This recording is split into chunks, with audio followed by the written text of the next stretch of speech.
Hello everyone, my name is Dharmendra Gaur. आज का topic है वो है हमारा स्कूल्स के ऊपर। अब स्कूल सिस्टम क्या है, इस चीज़ को आज हम समझेंगे और आपको इस वीडियो को किसे देखना चाहिए और इस वीडियो को देखने के बाद आपको किन किन चीज़ों के बारे में आपको पता चलेगा, थोड़ा सा हम समझ लेते हैं। अगर आपके घर में बच्चे हैं और जो स्कूल जाते हैं तो ये वीडियो आपके लिए है। अगर आपका स्कूल है तो भी आपको ये वीडियो जरूर देखना चाहिए। इस वीडियो को देखने के बाद आपको पता चलेगा कि सही स्कूल आप कैसे चुन सकते हैं आपके बच्चों के लिए। क्या आपके बच्चे सही स्कूल में जाते हैं, इस बात का भी पता आपको इस वीडियो को देखने के बाद चल जाएगा। स्कूलों की सबसे बड़ी गलतियां क्या है, इस वीडियो में आपको पता चलेगा और स्कूल को क्या करना चाहिए और अभिभावक जो पेरेंट्स हैं, जो माता पिता हैं, उन्हें क्या करना चाहिए। इस सारी के सारे सवालों के जवाब आपको इस वीडियो को देखने के बाद पता चल जाएंगे। चलिए स्टार्ट करते हैं। सबसे पहले हम एक चीज समझ लेते हैं कि जो पेरेंट्स हैं, जो अभिभावक हैं, जो माता पिता हैं, उनकी सबसे बड़ी प्रॉब्लम्स क्या क्या हैं। थोड़ा सा हम प्रॉब्लम को समझ लेते हैं, प्रॉब्लम के बाद उनका सॉल्यूशन हम निकालेंगे। अब देखिए, हर एक माता पिता चाहते हैं कि उनके बच्चों को अच्छी शिक्षा मिले, अच्छे संस्कार मिले, तो ये सबका उद्देश्य होता है। बट प्रॉब्लम कहीं ना कहीं ऐसी है कि ये जो अच्छी क्वालिटी एजुकेशन की जो बात कर रहे हैं हम, अच्छी शिक्षा और अच्छे संस्कार देने की, वो मिलते नहीं हैं। मतलब कहीं ना कहीं ये सबसे बड़ी प्रॉब्लम है कि हर एक माता पिता चाहते हैं कि उनके बच्चों को अच्छी एजुकेशन मिल जाए।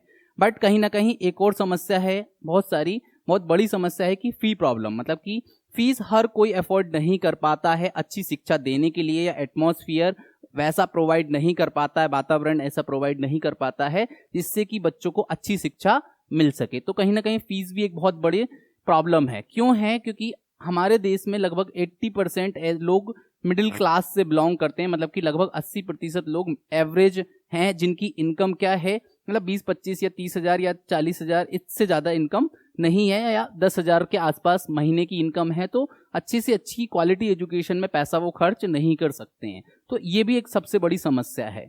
आप फैसिलिटी भी प्रोवाइड नहीं कर सकते।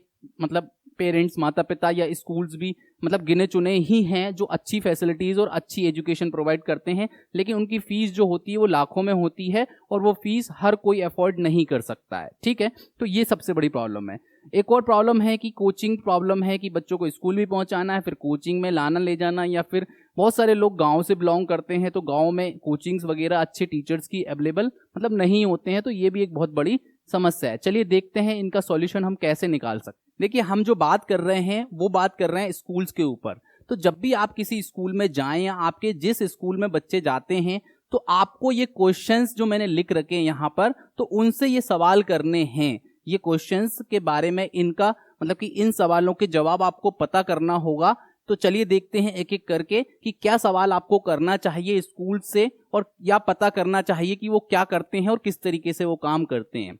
सबसे पहले, आप जो भी स्कूल में आपके बच्चे का एडमिशन कराना चाहते हैं या फिर जिस स्कूल में आपका बच्चा जाता है, उसका मिशन पता करिए कि उसका उद्देश्य क्या है, उसका लक्ष्य क्या है। ठीक है, क्या उसका उद्देश्य सिर्फ पैसा कमाना है या एजुकेशन, अच्छी शिक्षा देना भी उनका क्या है, उद्देश्य है। तो इस चीज को बिल्कुल ध्यान में रखिए कि उनका मिशन, उनका उद्देश्य क्या है, ये चीज पता करिए। फिर उसका डायरेक्टर, मतलब कि उस स्कूल का, उस संस्थान का डायरेक्टर मतलब कौन है, या मालिक कौन है, ओनर कौन है, या कौन उसको चलाता है। ठीक है, तो उसकी एजुकेशन प्रोफाइल के बारे में पता करिए, उसके बैकग्राउंड के बारे में पता करिए कि भाई उसका बैकग्राउंड क्या है, वो सिर्फ बिजनेसमैन है क्या, कि उसने सिर्फ बिजनेस मतलब पैसा कमाने के लिए ही मतलब स्कूल तो नहीं ओपन किया है। फिर आपको स्टाफ और फैकल्टी के बारे में पता करना होगा कि वहां का जो स्टाफ है, जो फैकल्टी है, उसकी क्वालिटी क्या है। मतलब कि वो सच में मतलब अच्छे टीचर्स हायर करते हैं कि नहीं करते हैं, या फिर आपको बेवकूफ तो नहीं बना रहे हैं। कि बहुत सारे स्कूल्स ये बोल के मतलब पेरेंट्स को बेवकूफ बना देते हैं कि हमारे टीचर बाहर से आते हैं, मतलब कहीं और से आते हैं, मतलब कहीं दूसरी जगह से वहां आके वो पढ़ाते हैं।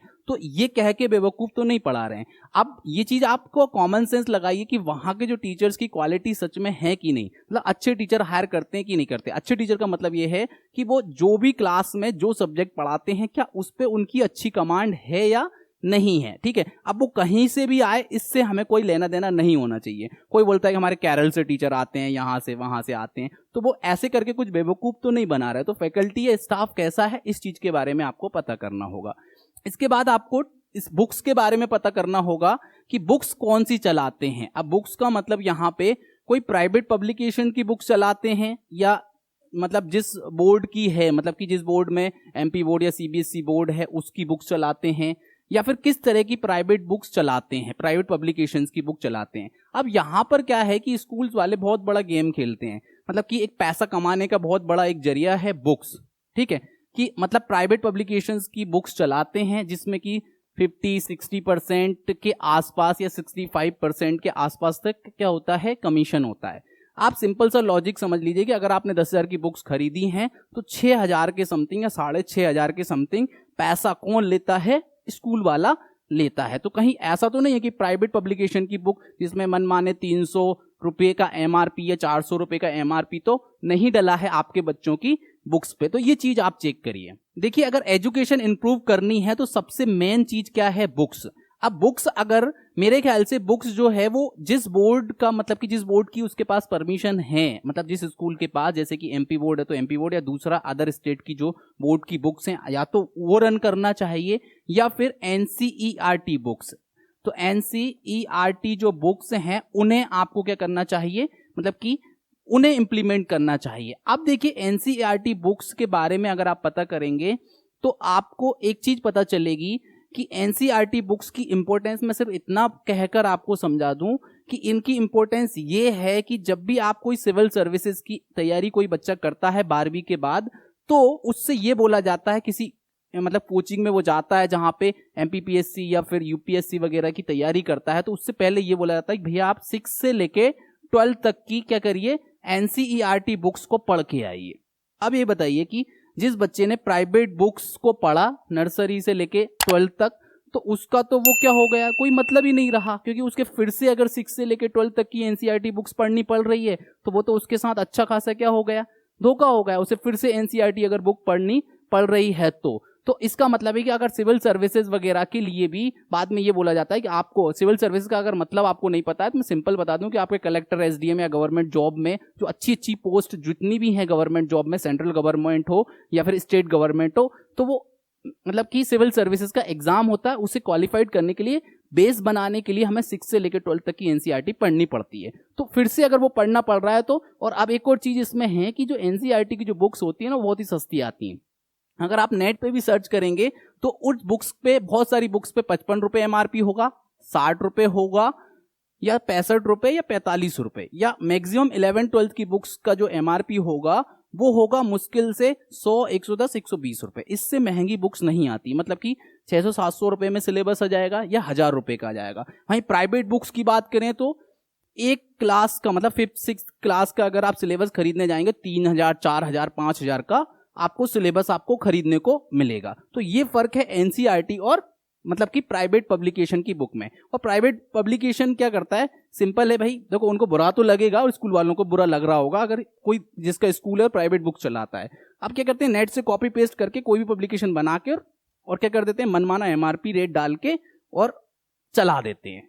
ठीक है, तो ये चीज कहीं ना कहीं मेरे ख्याल से गलत है। अब इसके बाद देखिए कि मतलब एक क्लास में कितने स्टूडेंट्स, मतलब एक सेक्शन में या एक क्लास में कितने बच्चों को वो बैठाते हैं, मतलब 25, 30, 50, 60, 70, अब कई में स्कूलों में तो 70, 80 बच्चे भी एक सेक्शन में भरे हुए हैं और भेड़ बकरियों की तरह पे मतलब पढ़ा रहे हैं, ध्यान दे रहे हैं, नहीं दे रहे हैं। 40 मिनट का पीरियड होता है। अब अगर 60 बच्चे हैं, 50 बच्चे हैं, तो आप कितना किस पे ध्यान देंगे, अब आप समझदार है। ठीक है, फिर फैसिलिटी के नाम पे सिर्फ बिल्डिंग, बड़ी बड़ी बिल्डिंग बना के आपको बेवकूफ तो नहीं बना रहे, बड़ी बड़ी बिल्डिंग बना के मोटी मोटी फीस तो नहीं ले रहे हैं। आप फैसिलिटी में भी देखिए कि भाई बिल्डिंग है, ठीक है, ज्यादा बड़ी नहीं है लेकिन ठीक है, अगर बिल्डिंग है, बढ़िया क्लासरूम होना चाहिए, फर्नीचर भी अवेलेबल हो, फैन अवेलेबल हो, व्हाइट बोर्ड वगैरह, स्मार्ट बोर्ड, प्रोजेक्टर या लाइट वगैरह, इन्वर्टर फैसिलिटी, वॉशरूम भी, साफ सफाई, और मेन चीज क्या है, सिक्योरिटी कैमरा, ये भी अवेलेबल है कि नहीं है। और सिक्योरिटी कैमरा के साथ साथ ये चालू रहते भी हैं कि नहीं रहते हैं, मतलब कि परमानेंट इन्हें वॉच करते भी हैं कि नहीं करते हैं, इस चीज का भी आपको क्या रखना है, ध्यान रखना है। तो ये सारी चीजों को आप ध्यान दीजिए। सिर्फ बड़ी बिल्डिंग देख के ही मोटी मोटी फीस मतलब नहीं देना है, बाकी चीजों भी ऑब्जर्व करना, अपना कॉमन सेंस लगाना है कि ये सारी चीजों की फैसिलिटीज मतलब वो देते हैं कि नहीं देखते हैं। अब इसके बाद आप सीबीएसई या एमपी बोर्ड है या जिस स्टेट का में जो बोर्ड चलता है उसकी मान्यता चेक करिए कि मान्यता है कि नहीं है। उसके बाद आप फीस वगैरह की भी फाइंड आउट कर सकते हैं कि भैया फीस कितनी है, क्या ये सच में जितनी चार्ज कर रहे हैं उस तरह की मतलब एजुकेशन या बाकी फैसिलिटीज प्रोवाइड कर रहे हैं कि नहीं कर रहे हैं, तो ये चीज आपको पता करना है। देखिए अब बात करते हैं, मेरा इंट्रोडक्शन मैं थोड़ा सा दे देता हूँ। मेरा नाम धर्मेंद्र गौर है और मैं डायरेक्टर हूँ Karve academy higher secondary school Berasia, जो कि भोपाल जिले में है, मध्य प्रदेश में। ठीक है, तो मैं लगभग 2015 से एजुकेशन फील्ड में काम कर रहा हूँ। पहले मैंने 2015 से सिर्फ मैं कोचिंग पढ़ाता था, उसके बाद मैंने 18 से स्कूल स्टार्ट किया और अभी स्कूल मेरा बहुत अच्छा चल रहा है। और जो भी एक्सपीरियंसेस मतलब कि जिस चीज़ों पे मैं बात कर रहा हूँ, मेरे एक्सपीरियंस और मेरी गलतियाँ या मैंने जहाँ से सीखा है उसके बारे में आपको मैंने बात कर रहा हूँ। ठीक है, अब मेरी एजुकेशन प्रोफाइल के बारे में अगर मैं बात करूँ थोड़ा सा, तो मेरी स्कूलिंग जो है वो नवोदय विद्यालय से हुई है। ठीक है, ग्रेजुएशन मेरा बीकॉम हुआ है, बीकॉम ऑनर्स DAVV इंदौर से मैंने किया है। MA इंग्लिश लिटरेचर मैंने किया है BU यूनिवर्सिटी से, और उसके बाद BEd और DLEd मेरा कंप्लीट है और मैं वर्ग 2 का एग्जाम भी क्वालिफाइड कर चुका हूँ। ठीक है, एक्सपीरियंस की बात करें तो मैं 2015 से कंटिन्यूसली मतलब एजुकेशन फील्ड में वर्क कर रहा हूँ। देखिए फर्स्ट ऑफ ऑल हमारा मिशन क्या है, मिशन मतलब उद्देश्य क्या है। हमारा उद्देश्य है कि कम फीस में मतलब मिनिमम फीस में क्वालिटी एजुकेशन प्रोवाइड करना ही, मतलब अच्छी शिक्षा देना ही हमारा क्या है, उद्देश्य है।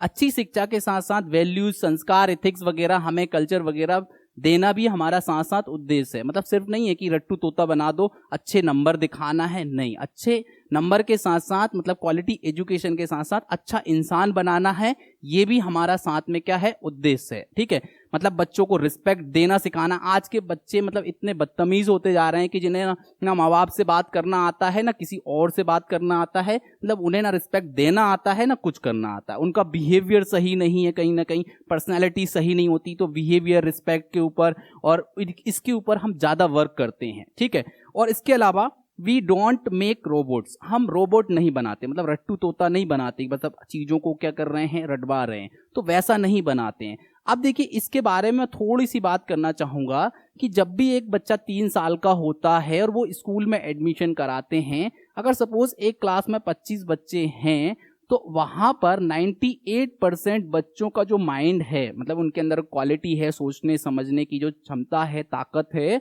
वो क्या है, सबकी डिफरेंट है। सिर्फ मतलब 98% बच्चों की जो क्षमता है वो डिफरेंट है, और 2% बच्चे हैं जिनकी एबिलिटी क्या होगी, सेम होगी। लेकिन हमारा एजुकेशन सिस्टम क्या है कि जो ब्रिटिशर्स ने जब से अप्लाई किया है वैसा ही चलता आ रहा है, जो कि रोबोट बनाने के लिए, मतलब कि रोबोट मतलब कि नौकरी करवाने के लिए मतलब ये सिस्टम बनाया था कि लोग वहां सिर्फ नौकरी करें, अपना दिमाग यूज नहीं करें। तो वही एजुकेशन सिस्टम की वजह से क्या होता है, नर्सरी से लेके मतलब 3 साल की जगह जब वो 18 साल तक 12th पास करके जब निकलता है ना, तो ये रेशियो जस्ट अपोजिट हो जाता है।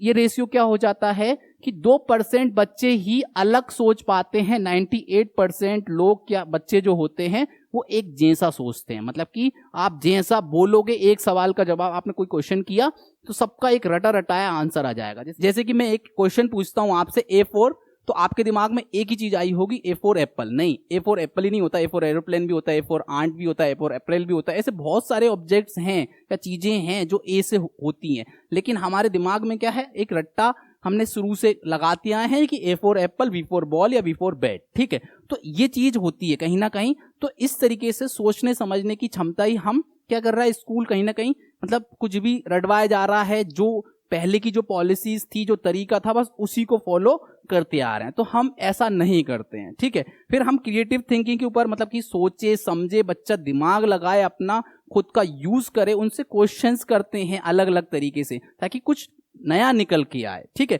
मतलब रटा रटाया नहीं, बस ये है भैया, इसका क्वेश्चन का आंसर ये है, बस रट लो, पास हो जाओगे, अच्छे नंबर आ जाएंगे। तो वैसा हम नहीं करते हैं। साथ में एक्स्ट्रा करिकुलर एक्टिविटीज वगैरह, स्पोर्ट्स वगैरह पे भी ध्यान देते हैं, मतलब क्रिएटिव चीजें वो बनाए, अपना खुद से कुछ सोचे समझे। तो इसके लिए भी हम अलग से एक पीरियड रखते हैं, ताकि एक्टिविटीज वगैरह या इन्वॉल्व हो और अच्छे स्पोर्ट्स वगैरह में भी ध्यान देते हैं। देखिए हमारी क्वालिटीज के बारे में बात करें तो हमारी मेन क्वालिटी जो है, जो हमारी मेन जो ताकत है अच्छी मतलब क्वालिटी एजुकेशन की, वो है NCERT बुक्स। ये एक जान है कहीं ना कहीं, मतलब अच्छी शिक्षा देने का। क्यों? क्योंकि NCERT बुक्स अगर आप उठा के देखेंगे तो इनमें इतना अच्छा कंटेंट होता है, इतना शॉर्ट एंड स्वीट होता है, सरल भाषा में होता है, जो बच्चे को अच्छे से समझ में आ जाता है। तो इसलिए क्या होता है, जब बच्चे को ज्यादा मतलब मेहनत करनी नहीं है, मतलब शॉर्ट एंड स्वीट कोई चीज समझा दी, बता दी, लिखना है तो बहुत शॉर्ट एंड स्वीट लिखना है, समझ में आ जाए। तो क्या होता है कि एनसीईआरटी बुक्स क्या है, कहीं ना कहीं अच्छी शिक्षा के लिए बहुत ही इंपॉर्टेंट है, जो कि सभी स्कूल्स को अप्लाई करना चाहिए। लेकिन अब देखिए इसमें प्रॉब्लम क्या है भाई, कमीशन नहीं मिलता। और एक और प्रॉब्लम ये है कि एनसीईआरटी बुक्स के लिए पहले पेमेंट देना पड़ता है। जैसे कि सपोज अगर मुझे 800 बच्चों के लिए बुक्स मंगवानी है, तो या तो मैं लगाऊं या फिर मैंने जिस दुकान पे मेरी बुक्स रखवा रखी है, मतलब जहां से कॉपी किताब बुक्स ले या बुक्स वहां से वो ले, तो मैं उससे बोलूंगा कि भाई तुम पैसा पहले खर्च करके आप लो। अब पैसा भाई उसको कमीशन यहां से नहीं मिलेगा, मतलब कि 60 रुपए की बुक है जिसपे 10% होगा तो कितना होगा, 6 रुपए। अब 6 रुपए के लिए वो 2-3 लाख रुपए खर्च नहीं करेगा, तो क्या होगा, स्कूल वालों को लगाना पड़ता है। अब यहाँ प्राइवेट में क्या होता है, उल्टा स्कूल वालों को कमीशन मिलता है 60%, तो उन्हें मजा आता है, मतलब बहुत पैसा मिलता है। तो इसलिए क्या एनसीईआरटी हर कोई नहीं लगाता, क्योंकि इस पे कमाई नहीं होती, कमाई भी नहीं होती, ऊपर से पैसा बुक्स मंगवाने के लिए लगाना पड़ता है। तो ये क्या है, बहुत कड़वी सच्चाई है। इसलिए और ना यही वजह है, मुझसे बहुत सारे लोग बोलते हैं सर आप भी पढ़ाई करवाते हैं, हम भी करवाते हैं, आपकी पढ़ाई में और हमारी पढ़ाई में क्या है, बहुत फर्क है। कई स्कूल वाले मतलब मुझसे ये क्वेश्चन करते हैं, तो मैं यही बोलता हूँ भैया आप कचरा पढ़ा रहे हो, मतलब कचरा मतलब जहाँ पे बच्चे की एनर्जी इतनी खराब कर रहे हो, फालतू में रटवा रहे हो कि जिसका कोई सेंस ही नहीं है, मतलब ऐसी चीजें रटवाए जा रहे हो जिनका कोई लॉजिक ही नहीं है, तो कहाँ से क्वालिटी एजुकेशन सुधरेगी। इसके बाद मेन चीज है क्वालिटी टीचर्स, मतलब हम क्वालिटी टीचर्स मतलब अच्छे टीचर्स हायर करते हैं, और ये जहाँ की नहीं बनाते कि हम बाहर से आते हैं वहां से आते, नहीं, हम तो लोकल का भी है कोई,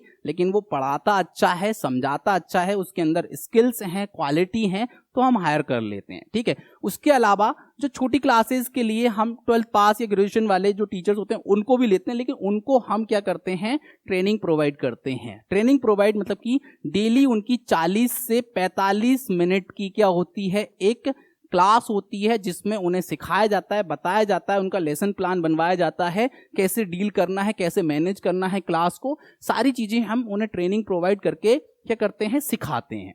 नेक्स्ट है हमारा मैनेजमेंट, हमारा एक्स्ट्रा टीचर्स, मतलब हम एक्स्ट्रा टीचर अभी भी रखते हैं, लेकिन इस बार से हम हर मतलब 75 स्टूडेंट्स के ऊपर हम एक टीचर एक्स्ट्रा रखेंगे, जो कि बच्चों का जो फीडबैक है वो पेरेंट्स तक पहुंचाएगा, उनकी क्रॉस कॉपी चेक भी करेगा, होमवर्क वगैरह प्रॉपर जा रहा है नहीं जा रहा है, या टीचर्स जो हैं वो प्रॉपर तरीके से पढ़ा रहे हैं कि नहीं पढ़ा रहे हैं, कोई मिस्टेक तो नहीं कर रहे हैं। तो ये काम हम नेक्स्ट ईयर से और अप्लाई करने जा रहे हैं। इसके अलावा हम 25 स्टूडेंट्स रखते हैं नर्सरी से लेके 5th क्लास तक, मतलब कि एक सेक्शन में सिर्फ 25 बच्चे ही रहेंगे।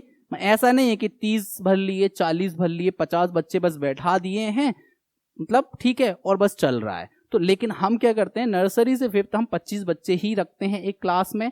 और एक और चीज कि नर्सरी से लेके नर्सरी KG1 KG2 25 बच्चों पे भी 2 टीचर्स हमेशा अवेलेबल रहकर पढ़ाते हैं।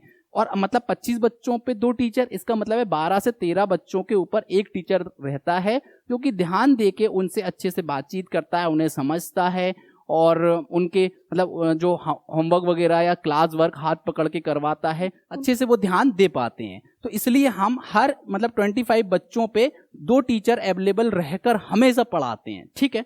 और इसके अलावा 30 स्टूडेंट्स हम रखते हैं 6 से लेके 8, मतलब कि 6 से लेके 8 में एक सेक्शन में 30 बच्चे हम रखते हैं, और 40 बच्चे रखते हैं 9 to 12th में, ठीक है। तो जब आप कम बच्चे रखेंगे, अब 9 to 12th में 40 में कोई प्रॉब्लम नहीं, क्योंकि बड़े बच्चे होते हैं, आराम से खुद से सारी चीजें कर लेते हैं, मतलब खुद से राइट डाउन कर लेते हैं, तो ये 40 बच्चों में कोई प्रॉब्लम नहीं होती है।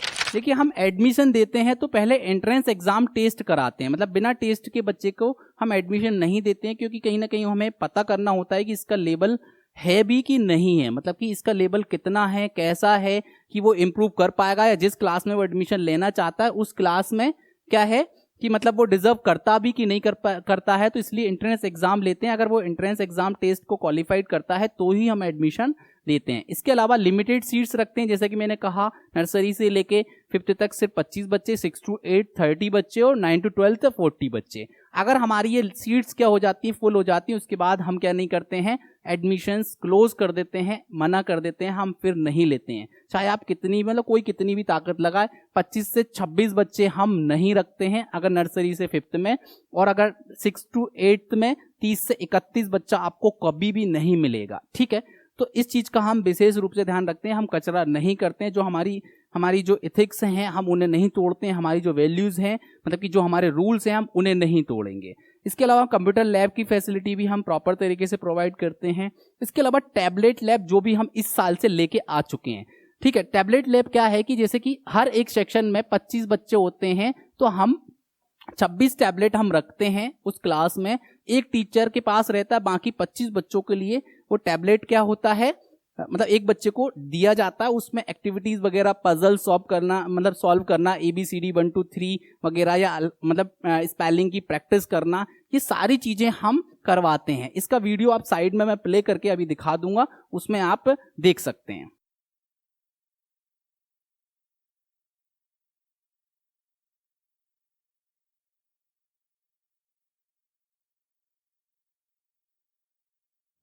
इसके अलावा स्मार्ट बोर्ड हमारे पास है, प्रोजेक्टर क्लासेस वगैरह भी हम रखते हैं बच्चों को प्रोजेक्टर के थ्रू या स्मार्ट बोर्ड, जैसे कि अभी इस साल हमने सिर्फ एक ही स्मार्ट बोर्ड लेके हमने इसको यूज करके हमने समझा। अब इनकी भी संख्या हम धीरे धीरे हम नेक्स्ट ईयर से और बढ़ाएंगे। अब एक और चीज है कि अगर बच्चा कहीं इलीगल एक्टिविटीज वगैरह करता है, डिसरिस्पेक्ट करता है या इनडिसिप्लिन करता है, कहीं पर भी फाइंड होता है, तो हम अगर 20 सत्र में कोई करता है तो उसे सस्पेंड कर देते हैं, ठीक है। इसके अलावा उसके बाद जब वो सेशन एंड हो जाता है उसको एग्जाम के लिए अलाउ कर देते हैं, बाद में उसे क्या कर देते हैं हम TC दे देते हैं, क्योंकि हम कचरा साफ कर देते हैं। हम उन्हीं बच्चों को एडमिशन लेना चाहते हैं जो पढ़ना चाहते हैं, या वो माँ बाप जो उन्हें अच्छी शिक्षा देना चाहते हैं, पढ़ाना चाहते हैं, उन बच्चों को ही हम क्या देते हैं एडमिशन देते हैं।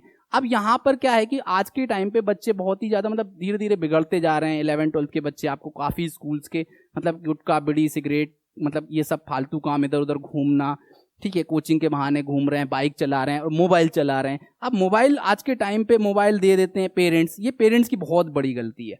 मेरे ख्याल से 12th तक मतलब कि बच्चे को कभी मोबाइल देना ही नहीं चाहिए। अगर उसे पढ़ाना है तो मतलब मोबाइल दे दो थोड़ा बहुत, लेकिन खरीद के पर्सनली मत दो मेरे ख्याल से। तो मोबाइल क्या होता है आज के टाइम पे बिगाड़ने का मतलब बच्चे को बिगड़ने का सबसे बड़ा जो जरिया है वो क्या है, मोबाइल है, ठीक है। तो ये चीज हम मोबाइल के लिए भी टोटली क्या करते हैं, मना करते हैं। भैया हमारे स्कूल में एडमिशन आप दिलवा रहे हैं तो आप मोबाइल नहीं दिलवाएंगे बच्चे को। देखिए इसके अलावा हम PTM ऑर्गेनाइज करते हैं हर एक एग्जाम और टेस्ट के बाद, मतलब कि जब भी टेस्ट वगैरह होते हैं, एग्जाम्स होते हैं, उसके बाद हम PTM रखते हैं, पेरेंट्स एंड टीचर्स मीटिंग, जिसमें पेरेंट्स को बुलाते हैं, जिसमें पेरेंट्स को आना कंपलसरी होता है और उसका जो बच्चे का जो फीडबैक है वो प्रॉपर तरीके से हम प्रोवाइड करते हैं। इसके अलावा हम उन्हें फेक रिजल्ट नहीं दिखाते, जैसे कि बहुत सारे स्कूल्स में मैंने देखा है, मैंने ऑब्जर्व किया है कि पेरेंट्स को खुश करने के लिए मतलब बच्चे की एबिलिटी नहीं है, सपोज 25 नंबर का एक टेस्ट हुआ जिसमें कि बच्चे के 2 नंबर आ रहे हैं, लेकिन उसको 12 या 15 या 20 करके मतलब पेरेंट्स को खुश करने के लिए उसके नंबर बढ़ा देते हैं, या फिर पहले से क्वेश्चन पेपर लीक कर देते हैं, बता देते हैं कि बेटा ये क्वेश्चन आएंगे, ये रट के आ जाना। बट हमारे यहाँ ऐसा नहीं होता है कि अगर उसके 2 आ रहे हैं तो हम 2 ही दिखाएंगे, 0 आ रहे हैं तो 0 ही दिखाएंगे। अगर मतलब कोई इंप्रूवमेंट नहीं हो रहा है तो हम तो सिंपल बोलते हैं भैया हम नहीं कर पा रहे, इसकी वजह या तो हम फाइंड आउट करते हैं और उसका इंप्रूव करते हैं, नहीं हो पा रहा है तो हम उसे एक्सेप्ट करते हैं। इसके अलावा अगर आपको समझ में नहीं आ रहा है तो आप TC निकाल सकते हैं, आप ले जा सकते हैं। तो ये फेक रिजल्ट बहुत ज्यादा क्या करता है, अभी तो पेरेंट्स खुश हो जाता है, लेकिन बाद में जब वो बड़ी क्लास में बोर्ड एग्जाम्स में जाता है, जब वहां उसका रिजल्ट गिरता है ना, तब उसे मतलब असली पता चलता है कि इस स्कूल की वैल्यू क्या है। तो वैसा हमें नहीं करना चाहिए और ना ही हम करते हैं, ठीक है। अब इसके अलावा एक और चीज है कि जब हम एडमिशन देते हैं तो बच्चे को बोला जाता है, पेरेंट्स को बोला जाता है कि रेगुलर आना पड़ेगा, मतलब 80% अटेंडेंस कम से कम हमें चाहिए, क्योंकि अब बच्चा आएगा ही नहीं स्कूल तो कहाँ से उसका रिजल्ट इंप्रूव होगा, ठीक है। इसके अलावा हम स्टूडेंट्स का जो फीडबैक है वो पेरेंट्स तक पहुंचाते हैं प्रॉपर तरीके से कि भाई वो क्या कर रहा है, मतलब कि जो भी उसकी गलतियां हैं, कमियां हैं या वर्क करके नहीं लाता है तो प्रॉपर कम्युनिकेट हम करते हैं, पेरेंट्स को हम कॉल करके बताते हैं, क्लास टीचर्स वगैरह, ठीक है। इसके अलावा we don't allow mobile to students, मतलब स्टूडेंट्स को हम टोटली मना करते हैं कि भैया आपको मोबाइल नहीं दिलवाना है, और जो पेरेंट्स दिलवा देते हैं हम उन्हें वार्निंग भी देते हैं, समझाते भी कि आप इसे मत दिलवाइए, या फिर अगर जो नहीं सुनते हैं और उनका रिजल्ट भी इंप्रूव नहीं होता है तो हम उनसे हाथ जोड़ के मना कर देते हैं नेक्स्ट ईयर कि आप TC निकाल लो अगर बच्चा नहीं पढ़ता है तो, ठीक है। इसके अलावा वी मैनेज व्हाट्सएप ग्रुप। अब व्हाट्सएप में क्लास वाइज हम व्हाट्सएप पे मतलब ग्रुप बना देते हैं, जिससे कि होमवर्क वगैरह जो भी होता है वो वैसे तो डायरी में लिखवाते हैं, लेकिन कभी कभी क्या होता है बच्चा लिखता नहीं है या फिर झूठ बोल देता है घर जाके कि हमें होमवर्क ही नहीं मिला है, तो पेरेंट्स को हम ऐड करते हैं व्हाट्सएप ग्रुप में, जिससे कि पेरेंट्स तक ये बात पहुंच जाए कि भैया क्या होमवर्क मिला है। अगर बच्चा झूठ बोलता है तो उसकी झूठ क्या हो जाता है, पकड़ा जाता है। ठीक है, इसके अलावा we listen parents and teachers concern, मतलब कि जो कंप्लेंट्स हैं उसको हम सुनते हैं, पेरेंट्स हो चाहे टीचर्स हो, टीचर्स की प्रॉब्लम को भी हम सुनते हैं अगर, ठीक है, और उन प्रॉब्लम्स को सॉल्व करते हैं, जितना जल्दी हो सके उनकी प्रॉब्लम को सॉल्व करते हैं। और हम सजेशंस भी लेते हैं, किससे, पेरेंट्स से और टीचर्स से, ताकि हमारा जो सिस्टम है वो क्या हो सके, अच्छे से इम्प्रूव हो सके। हम एक और चीज करते हैं, हम एक कंप्लेंट बॉक्स बना के रखते हैं हमारे स्कूल में, जिससे कि एक बच्चा है वो भी उसकी कोई प्रॉब्लम है या उसे कोई परेशान करता है जो नाम शो नहीं करना चाहता है, तो बिना नाम के भी वो अपनी कंप्लेंट रिटर्न में वो डाल सकता है। किसी टीचर के बारे में भी हो सकती है, किसी मैनेजमेंट, कुछ मतलब किसी के बारे में भी कोई दिक्कत परेशानी है, तो वो बच्चा क्या कर सकता है, कंप्लेंट बॉक्स में कंप्लेंट डाल सकता है और उस पर भी हम ध्यान देके उस प्रॉब्लम को क्या करते हैं, सॉर्ट आउट करते हैं। आई होप कि आपको ये वीडियो पसंद आई होगी। अगर आप मुझसे कांटेक्ट करना चाहते हैं या हमारे स्कूल मैनेजमेंट से कांटेक्ट करना चाहते हैं तो आप इस नंबर पे कॉल करके कांटेक्ट कर सकते हैं। मेरा एक और चैनल है जिसमें मैं learn English with Dharmendra sir name से, जिसकी लिंक मैं आपको आई बटन और डिस्क्रिप्शन में दे दूंगा। जो भी बच्चे या जो भी लोग अपनी इंग्लिश इंप्रूव करना चाहते हैं बेसिक से लेकर एडवांस, तो आप उस चैनल को जाके सब्सक्राइब कर सकते हैं। Thanks for watching.